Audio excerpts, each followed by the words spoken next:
फिर राहुल ने उसे क्लब में इधर उधर ढूंढा लेकिन वो नहीं मिली। घर जाकर राहुल उसे कॉल किया, वो कॉल भी नहीं उठा रही थी। राहुल उसे बहुत बार कॉल किया लेकिन उसने राहुल का एक भी कॉल का जवाब नहीं दिया। अगले दिन फिर राहुल उसी टाइम पर क्लब गया ताकि अगर वो आज आए तो वो उधर ही उससे पूछ लेगा। राहुल अंदर जाकर वेट कर रहा था लेकिन वो नहीं आई। आज फिर राहुल ने उसे कॉल किया।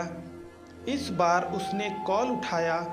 कॉल उठाते ही राहुल उससे पूछा, कहाँ हो तुम? वो बोली, क्यों, क्या हुआ? मैंने उससे बोला कि कल मैंने तुम्हें क्लब में देखा था, तुम हद से ज़्यादा ड्रिंक कर रही थी, क्या हुआ है? तुम्हें कोई किसी बात का टेंशन है क्या? वो बोली नहीं और कॉल कट कर दी। राहुल फिर उसे कॉल लगाया तो उसने कॉल ही नहीं उठाया। इस बार राहुल वहाँ से घर चला गया। घर आकर उसने अनीसा को मैसेज किया कि अगर तुम्हें कोई किसी बात का टेंशन है तो मुझे बता सकती हो। उसका कोई रिप्लाई नहीं आया।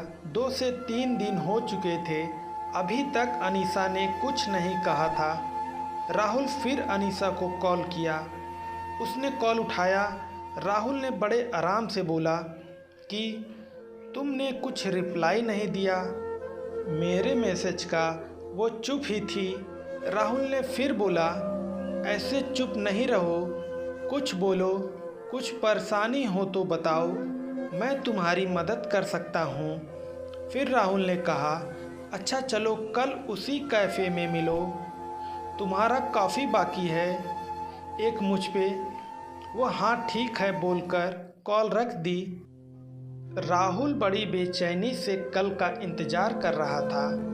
अनीसा ने जींस टॉप पहना था और बाल वैसे ही खुले थे।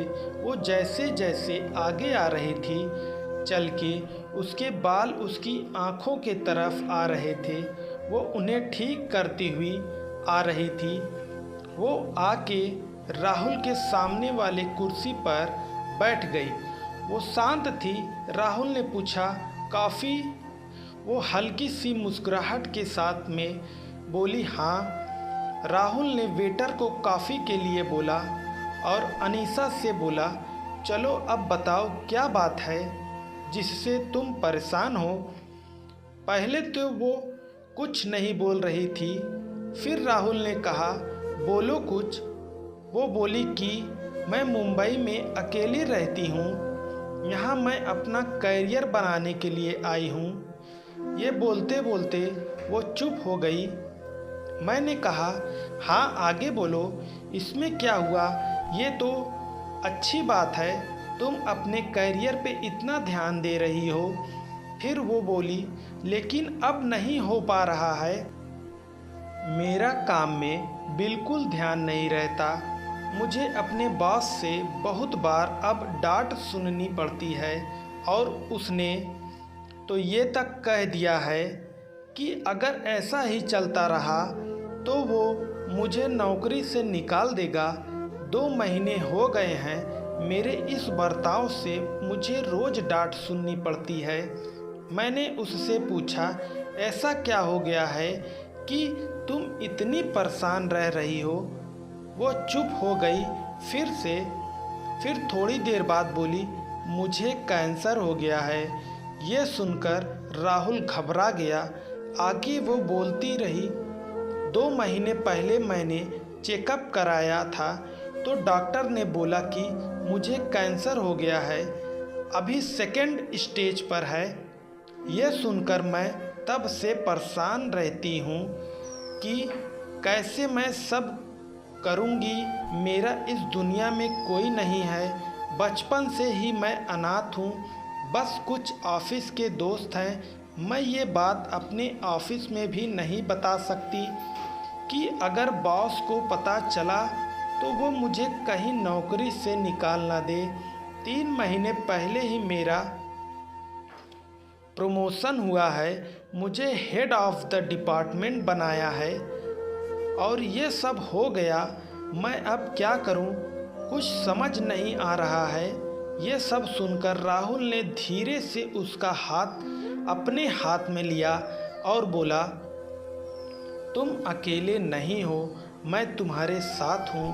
वो चुपचाप राहुल की ओर देखने लगी।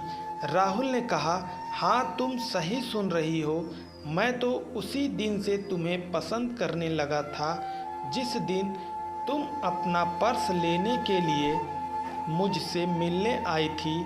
ये सुनकर उसने अपना हाथ पीछे कर लिया। राहुल ने पूछा, क्या हुआ, हाथ क्यों हटा लिया तुमने? वो बोली, नहीं ये सब ठीक नहीं है, मेरी ज़िंदगी का ही भरोसा नहीं है और मैं तुम्हें मेरी वजह से कोई परेशानी नहीं दे सकती। राहुल उसे प्यार से समझाया कि नहीं, तुम मुझे कोई परेशानी नहीं दे रही हो, मैं तुम्हारा ध्यान रखना चाहता हूँ, तुम्हें अपनी ज़िंदगी का हिस्सा बनाना चाहता हूँ, मैं हमेशा तुम्हारे साथ रहूँगा, कभी तुम्हें अकेला नहीं छोड़ूँगा। वो बोली, नहीं तुम समझो, कल को पता नहीं मैं रहूँ या ना रहूँ, तुम क्यों खुद को किसी की परेशानी में डाल रहे हो। राहुल उसे बहुत समझाया लेकिन वो नहीं मानी और चली गई। राहुल उसके पीछे गया, उसका हाथ पकड़ के रोका और उससे कहा, तुम्हें कभी भी किसी की ज़रूरत हो तो मैं हमेशा तुम्हारे साथ रहूँगा। और फिर अनीसा चली गई। राहुल उसे रोज़ उसका हाल पूछता था। वो डॉक्टर के पास चेकअप के लिए गई कि नहीं, टाइम पर सब दवाई ले रही है कि नहीं।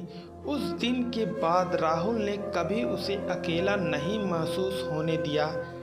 राहुल उसे रोज़ फ़ोन करता था, उसका हाल पूछता था। 4 महीने हो चुके थे ऐसे बात करते करते। एक दिन शाम को फ़ोन पर बात करते करते अनीसा बेहोश हो गई। राहुल उसे पुकारता रहा लेकिन वो कुछ नहीं बोल रही थी। राहुल तुरंत उसके घर जाने के लिए निकल गया। उधर पहुंचा तो देखा कि अनीसा के घर पर कोई नहीं था। फिर उसके पड़ोसियों से पूछा तो पता चला वो उसे हॉस्पिटल लेकर गए हैं। मैं तुरंत हॉस्पिटल पहुंचा, इंक्वायरी डेस्क पर उसके बारे में पता किया और उसके रूम के तरफ गया। वह 2-3 लोग खड़े थे जो अनीसा को हॉस्पिटल लेकर आए थे। राहुल उनसे पूछा कि क्या हुआ अनीसा को, तो वो बोले कि अनीसा अपने घर में बेहोश हो के गिर गई थी। वो तो उसके घर का दरवाज़ा थोड़ा सा खुला था तो एक बच्चे का बाल खेलते खेलते उसके घर में चली गई तो हमने जाकर देखा यह बेहोश पड़ी थी। अनीसा अकेले रहती है इसलिए तो हम उसे हॉस्पिटल लेकर आए। तभी आईसीयू से एक डॉक्टर बाहर आए और बोले अनीसा की हालत ख़राब है, हमें उसका ऑपरेशन करना पड़ेगा। राहुल ने पूछा, ऑपरेशन के बाद अनीसा बिल्कुल ठीक हो जाएगी ना? डॉक्टर ने कहा, अभी कुछ बोल नहीं सकते। राहुल ने कहा, डॉक्टर आप ऑपरेशन की तैयारी कर लीजिए और पैसे की कोई फ़िक्र ना करें। यह सुनकर डॉक्टर चले गए। पूरे 5 घंटे बाद ऑपरेशन रूम से डॉक्टर बाहर आए। राहुल जल्दी से डॉक्टर के पास गया और पूछा, अनीसा कैसी है? डॉक्टर ने कहा, ऑपरेशन सक्सेसफुल हुआ, घबराने की बात नहीं है कुछ। राहुल के जान में जान आई। उसने पूछा, क्या मैं अनीसा से मिल सकता हूँ? डॉक्टर ने कहा, अभी नहीं, कुछ देर बाद। राहुल ने कहा, ठीक है। फिर राहुल बाद में अनीसा से मिला। वो राहुल को देखकर रोने लगी। राहुल उसके पास बैठा था। उसने कहा कि बोला था मैंने, मैं हमेशा तुम्हारे साथ रहूँगा। यह सुनकर अनीसा और रोने लगी। राहुल उसे चुप कराया और कहा, अभी अभी तुम्हारा ऑपरेशन हुआ है, ऐसे में तुम्हें रोना नहीं चाहिए। हम दोनों बहुत देर तक एक दूसरे का हाथ पकड़ा कर बैठे थे। फिर वो दोनों घर आए। राहुल उसका बहुत ध्यान रखता था।